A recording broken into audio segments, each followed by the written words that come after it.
El efecto de la cruz. Así he titulado este mensaje. El efecto de la cruz. La predicación que Pedro compartió, la primera predicación que compartió, ya la analizamos un poco, ¿cierto?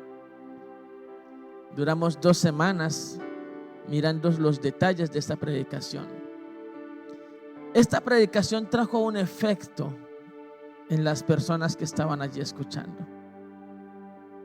Al oír esto, se compungieron de corazón. Ese compungir, de hecho, es un término que se traduce mejor dolor profundo o traspasar el corazón. Al oír esto, se les traspasó el corazón. Sería una mejor traducción. Incluso pudiésemos acercarlo diciendo: al oír esto, sintieron un profundo dolor. ¿Qué fue lo que escucharon? Pedro dijo que el Jesús que habían crucificado es el Señor, ¿sí? Y el Cristo. Así que sienten un profundo dolor porque varios de los que están escuchando este mensaje fueron partícipes de esa multitud que aclamaba desesperadamente que Jesús fuera crucificado. Y seguramente lo hicieron manipulados, pero lo hicieron. Así que cuando escuchan esto, sienten un dolor tan profundo. Y permítame establecer aquí el primer paralelo. El profundo dolor es el resultado de aquellas personas que 50 días atrás habían insistido en crucificar a Jesús. Habían insistido en no perdonarle la vida. Prefirieron a un ladrón como Barrabás antes que a Jesús. Ahora han pasado 50 días y tras la resurrección de Jesús y tras el advenimiento del Espíritu Santo, estas personas se dan cuenta que cometieron un error. No debieron haber promovido, impulsado o incentivado a Pilatos para crucificar a Jesús. Y eso les da dolor, un profundo dolor. El efecto de la cruz trae eso en la vida de las personas. Primero, un profundo dolor. En el caso de estas personas que estaban allí escuchando a Pedro, su dolor era por haber entregado a Jesús, haberle entregado, no, por haber promovido su crucifixión. Pero en el caso de personas entre nosotros, el efecto de la cruz viene cuando sabemos que le estamos fallando a Él. Alguien que nunca ha tenido a Cristo en su corazón y se encuentra con el mensaje de la cruz, va a sentir dolor por entender que le está fallando a aquel que dio su vida por él o por ella. Va a sentir dolor por entender que ha ofendido a Dios durante toda su vida. Pero entre los que estaban allí, que se compungieron y preguntaron: ¿qué haremos?, también habían personas que no tenían nada que ver con ese día de la crucifixión. Y probablemente sienten dolor al igual que los primeros. Porque el efecto de la cruz es el resultado de la convicción que el Espíritu Santo trae en nuestra vida cuando sabemos que le estamos fallando a aquel que dio todo, su sangre, su vida por nosotros. ¿Me siguen? Pero no se trata solo de que se compungieron de corazón. Fíjese que dice: varones hermanos, ¿qué haremos? Esos mismos que estaban diciendo allí, varones hermanos, unos minutos antes estaban diciendo: estos no son pues galileos. Y la expresión que usan, estos no son galileos, es como cuando en algunos ambientes aquí en Norteamérica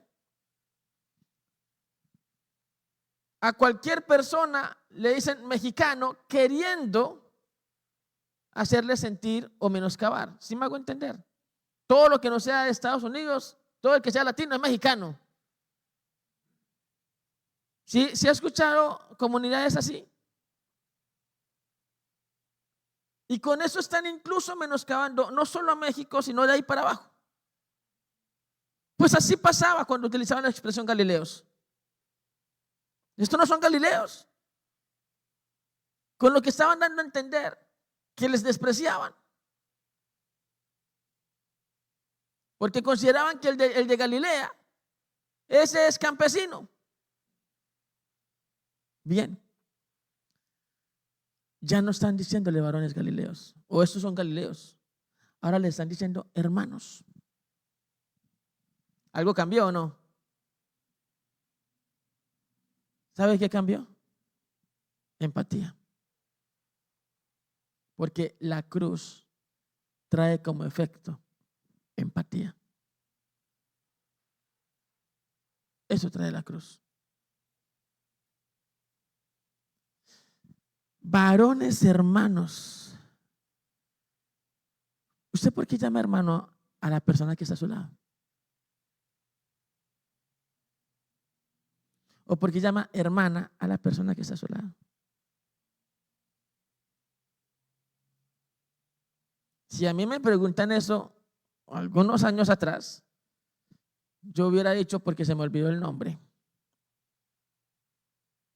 Es como no sé cómo se llama o se me olvidó, hermano, y con eso salgo. ¿O no? Pero ¿sabía usted que esa expresión hermano tiene una razón de ser? Aquí estas personas dejaron de ver a Pedro como un galileo insignificante y le empezaron a entender como un hermano. Le empezaron a entender como parte de la familia.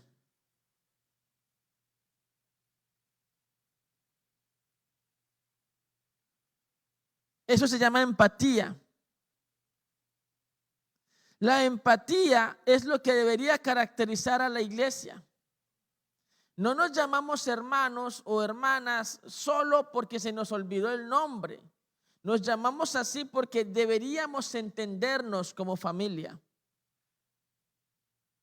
En el momento en el que estos hombres y mujeres entienden el mensaje que Pedro está transmitiendo, no solo se identifican con el mensaje, sino que se identifican con la persona y asumen que no es alguien para despreciar, es alguien a quien le puedo hacer una pregunta importante. ¿Y ahora qué hago?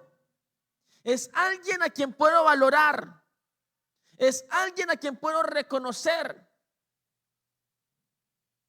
En la iglesia, y aquí déjeme ser un poco idealista, en la iglesia no deberíamos despreciar a unos o a otros. En la iglesia no deberíamos menoscabar a algunas personas. Este es nuevo, este es pecador, este hace aquí o hace allá. No deberíamos hacer eso en la iglesia.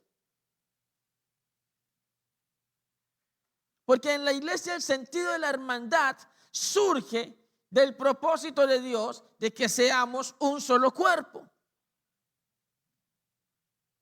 En la iglesia el sentido de la hermandad surge de que seamos uno, como el Padre y el Hijo son uno. En la iglesia el sentido de la hermandad surge de entendernos todos como piedras vivas.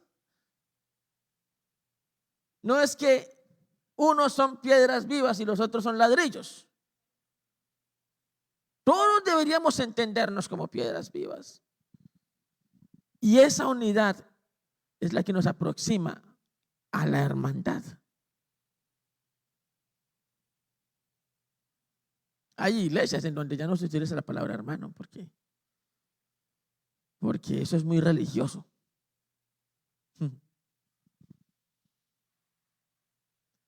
Pues déjeme decirle que estas personas dejaron de ver con desprecio a Pedro y cuando empezaron a valorarlo, lo llamaron hermano. ¿Me sigue? Cuando empezaron a empatizar con él, cuando vieron más allá del pescador que estaban viendo, cuando vieron más allá del iletrado que estaban viendo, lo llamaron hermano.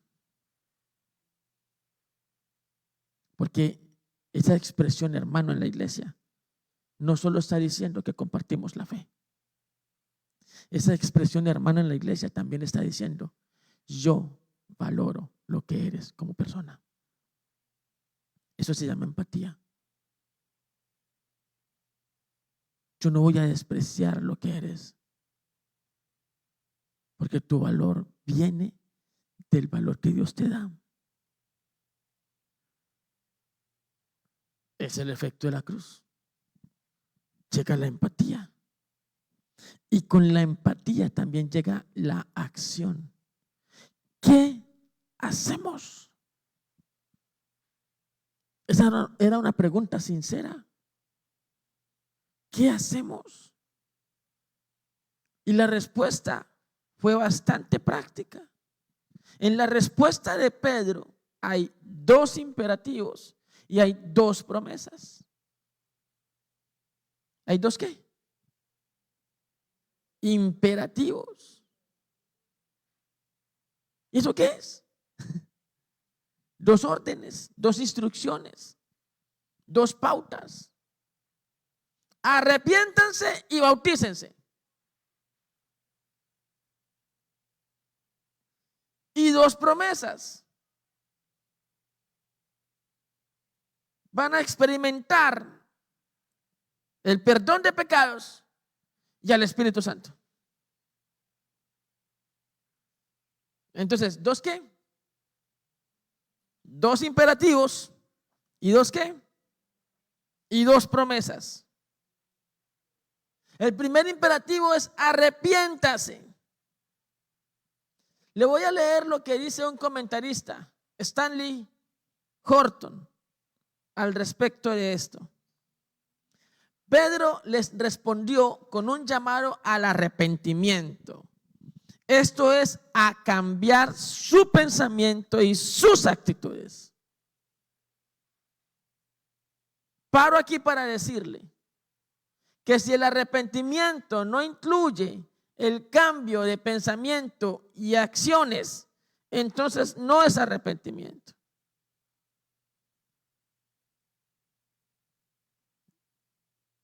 Y alguien puede estar diciendo, perdóname Dios, yo lo embarré. Pero posiblemente no está arrepentido. ¿Me sigue? Se lo voy a repetir. Si el arrepentimiento no incluye cambio de pensamiento y de acciones, no es arrepentimiento. Aunque haya alguien diciendo, ay, la embarré, ay, me equivoqué, ay, qué triste, ¿cómo puede ser que yo haya hecho eso? Eso no significa que la persona está arrepentida. Entonces vamos a clarificar dos comportamientos respecto a ello. Uno es el arrepentimiento, el otro es el remordimiento. Y yo puedo moverme con remordimiento toda mi vida, pero sin arrepentimiento a través de ella. Y el remordimiento no me lleva a Cristo. El remordimiento no me lleva a crecer en la fe. El remordimiento no me lleva a su propósito. Cuando estas personas compungidas y empáticas preguntan con disposición de qué hacer, la respuesta es arrepiéntanse. La respuesta es cambien su manera de pensar y cambien su manera de actuar. Esa es la respuesta. Y sigue diciendo Stanley Horton, como en Romanos 12, 1 y 2, este cambio exigía una renovación de la mente acompañada de un cambio de actitud con respecto al pecado y a sí mismo. La persona que se arrepiente de veras aborrece el pecado. Se humilla, reconoce que necesita a Cristo y se da cuenta que no hay en él bondad alguna que le permita permanecer delante de Dios. En el pecado no hay ninguna bondad. Otra vez se lo repito. En el pecado no hay ninguna bondad. Pastor, yo sé que usted sabe, pero hay gente que argumenta el pecado, lo justifica y lo defiende. Y yo necesito repetirle que en el pecado no hay bondad. El pecado no te acerca a Dios. Y frente al mensaje de la cruz, la pregunta ¿qué hacemos? Tiene una respuesta: arrepiéntase.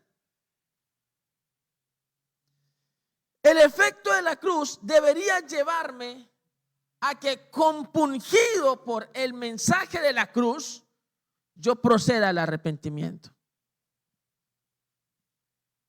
Debería llevarme el mensaje de la cruz a que yo permita que mi vida sea transformada. Romanos 12, versículos 1 y 2, texto que le invito a que leamos. Romanos 12, versículo 1 dice: por lo tanto, amados hermanos, les ruego que entreguen su cuerpo a Dios por todo lo que Él ha hecho a favor de ustedes. Que sea un sacrificio vivo y santo, la clase de sacrificio que a Él le agrada. Esa es la verdadera forma de adorarlo.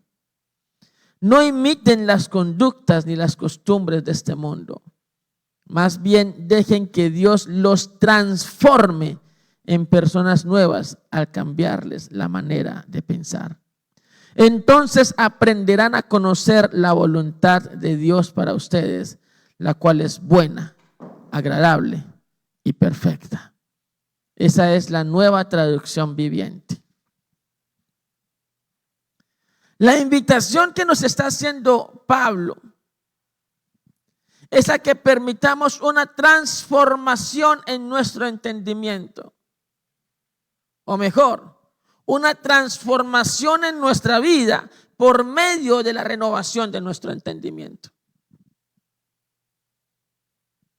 Sin el mensaje de la cruz hay cosas que nosotros no vamos a aceptar con facilidad.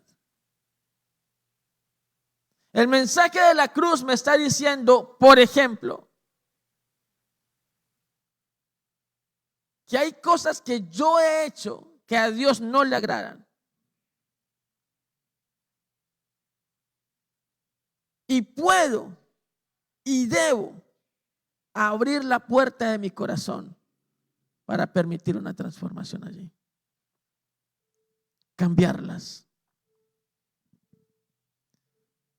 Luego, dice Pedro, bautícense en el nombre de Jesús. Algunos intérpretes, o mejor, algunos comentaristas, basados en este texto, establecen que bautizarse en agua es un requisito de salvación. Que si no te bautizas en agua, entonces no serás hijo de Dios.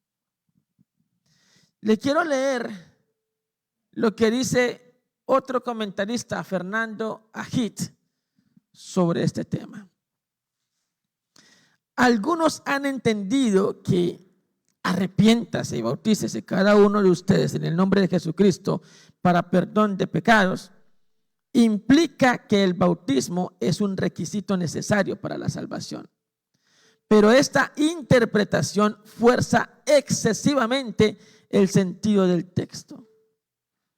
Los presentes en el hogar de Cornelio recibieron al Espíritu y hablaron en lenguas antes de ser bautizados. Bruce afirma: va contra todo el carácter de la religión bíblica suponer que el rito externo tendría algún valor, salvo en la medida en que fuera acompañado de la obra interior de la gracia.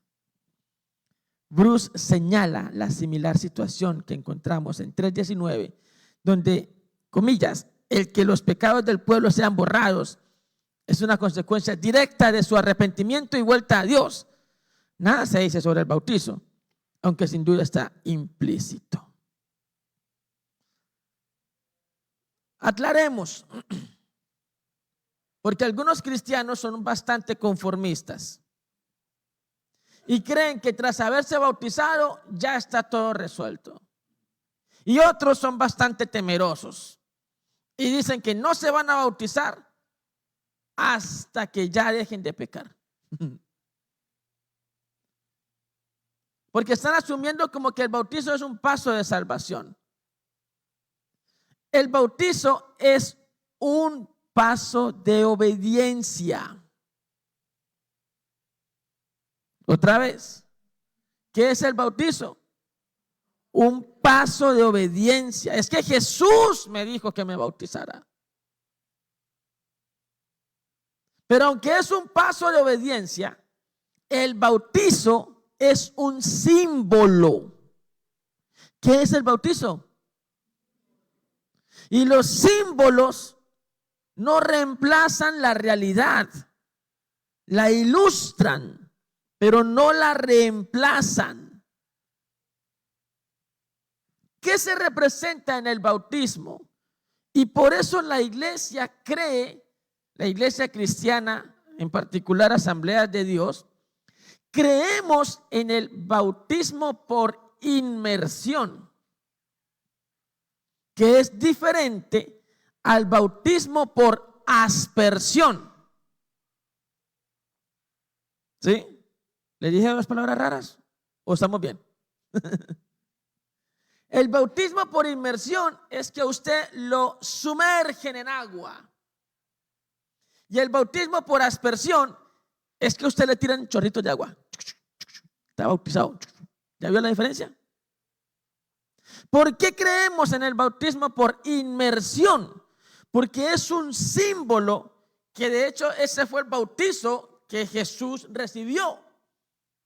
Cuando la persona desciende a las aguas y es sumergida, está representando que se muere al mundo. ¿Me sigue? ¿Qué representa? La muerte mía al mundo. Pero obviamente no lo podemos dejar ahí abajo metido, ¿cierto? A menos que el pastor le tenga algo de rabia, entonces lo deja ahí. No. La persona la sumergen y acto seguido la levantan. ¿Y eso qué significa? Que está resucitando a Cristo. Por eso Pablo habla de la muerte en el que fuimos crucificados con Cristo a través de su bautizo. ¿Se entiende la figura por inmersión o no? Pero vamos a ser pragmáticos. Yo voy y me bautizo, ¿ok? Y me meten. ¿Qué estoy diciendo cuando me metieron? ¿Qué es lo que estoy diciendo? que me moría el mundo, ¿cierto? Y luego me levantan. ¿Qué estoy diciendo? Que resucité, ¿cierto? Ahora pregunta, ¿no será que algunos cristianos que se mueren al mundo en el bautismo y resucitan a Cristo, al otro día le están pegando a la esposa? Al otro día están emborrachándose. Entonces, en función de lo real, murieron al mundo.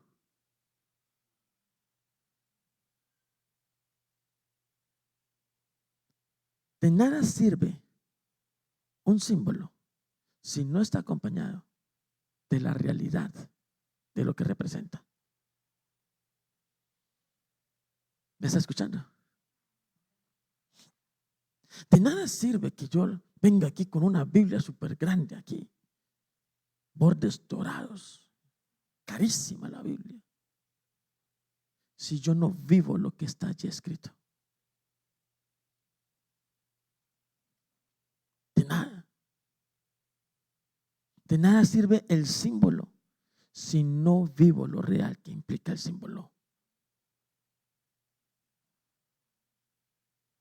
Por eso no podemos pensar que el bautismo en agua es un paso de salvación. Lo que tenemos que entender es la implicación simbólica de este bautismo. Porque hay dos cosas importantes que implica este paso de obediencia. Primero, implica testimonio. Le estoy diciendo a todos los que me conocen que he decidido seguir a Cristo. ¿Correcto? ¿Qué implica? Y segundo, implica manifestación de intención. Le estoy diciendo a todos que he decidido morir al mundo y voy a trabajar todos los días por apartarme del mundo y por vivir para Cristo. Manifestación de intención. Entonces, el contexto mismo del pasaje me da a entender que Pedro no me está llamando explícitamente a bautizarme en agua para ser salvo. Me está llamando a bautizarme en agua para testificar algo que ha ocurrido aquí. Testificar el efecto de la cruz. No se quede, por favor, en la acción literal. Tiene que ir a lo realmente importante. Porque si a trascendencia vamos, sabemos que existe el bautismo en agua, ¿correcto? Pero hay un bautismo más importante, ¿o no? Juan lo describió: Espíritu Santo y fuego. Hay un bautismo, y no es que estamos hablando ahora de literalidad, de que va a venir un chorro de fuego y te vas a quemar. No.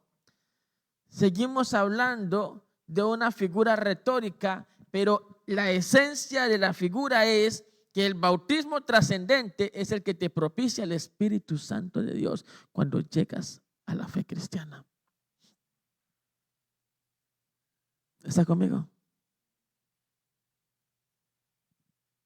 Piense por un momento. Usted ya fue bautizado en la presencia del Espíritu Santo. Usted ya fue bautizado por el Espíritu Santo. Porque si es así, vas a vivir perdón de pecados y vas a experimentar el Espíritu Santo. Pedro dijo: arrepiéntase y bautícese cada uno en el nombre de Jesucristo para perdón de pecados y recibiréis el don del Espíritu Santo. ¿Sabe? Pedro es judío y le está hablando a los judíos y está pensando como judío. Por eso ese versículo 39 del capítulo 2 es directamente para los judíos. Para vosotros es la promesa y para vuestros hijos y para todos los que están lejos, para cuantos el Señor nuestro Dios llamare. Es que Él también está pensando en los judíos de la diáspora, de la dispersión. ¿Sí? Y por eso les da esta palabra. Para sus hijos y para los que están lejos. Una promesa que Pedro entendía para los judíos de Jerusalén, para los judíos de la diáspora. Una promesa que él está hablando, pero no está comprendiendo profundamente. Porque resulta que esas mismas palabras que Pedro dijo, ahora están vivas para nosotros. Ahora también tienen relevancia e implicación para nosotros. Para nosotros es la promesa. Y para nuestros hijos y para los que estén lejos. Si usted tiene hijos en otro país, para ellos también es la promesa. Y aunque Pedro no estaba entendiendo profundamente lo que estaba diciendo, sí estaba siendo utilizado por el Señor. Y Dios usó a Pedro como un instrumento para transmitirnos con esperanza el efecto de la cruz. Palabras que luego va a fortalecer el apóstol Pablo. Cree en el Señor Jesucristo y serás salvo tú y toda tu casa. Es el efecto de eternidad que tiene la palabra de Dios.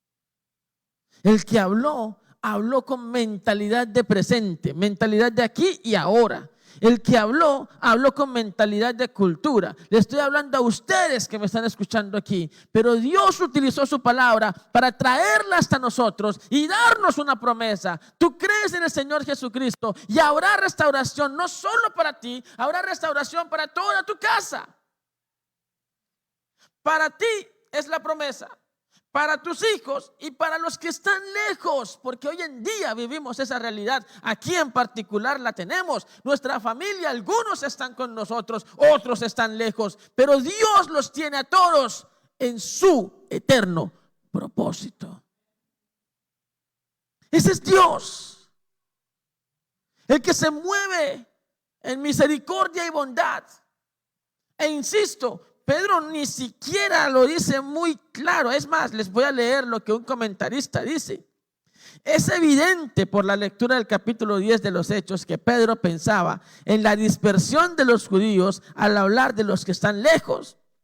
Pero no se excluye la posibilidad de que hablando por el Espíritu dijera más de lo que entendía personalmente entonces, y que empezamos a vislumbrar la universalidad del reino. Pedro estaba hablando más de lo que entendía. Él no estaba entendiendo todo lo que estaba hablando, pero estaba hablando por Dios, que le usó para transmitirle un mensaje a aquellos primeros oyentes, pero también para nosotros. Aquí hay una promesa completamente válida para usted.